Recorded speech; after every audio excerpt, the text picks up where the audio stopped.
There's a lot of early signs that architects should really pay attention to. The biggest one is probably when something starts to change that you can't understand on a project. When clients start talking to us about changes in scope and changes in what they want for us, that should always be a bit of a warning sign for us. From a claims point of view, it also means you're going into uncharted territory, and that can end up in a claim situation as well. Every claim rises and falls on its own merit, so there's no one standard, one-size-fits-all solution, but there are a few typical stages that we go through. So the first thing we do is gather information. So we talk with the architect in terms of what they feel has happened. We look at the documentation to see what the documentation says that happens, and we look for gaps between those two things. The next stage is then to sit down and actually look at a strategy and how are we going to deal with this claim. And again, there's no one-size-fits-all solution. The claims process is interesting.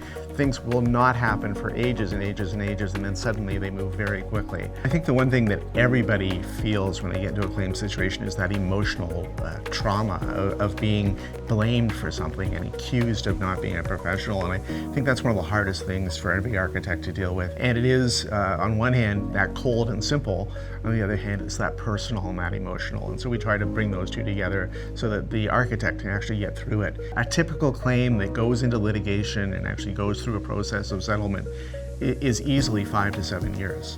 And then there are some claims, because of the nature of the claim, they may drag on for years before they even pick up steam and get going. So it can be quite a length of time. Pro-Demnity is here to protect and defend architects, and that's what we do.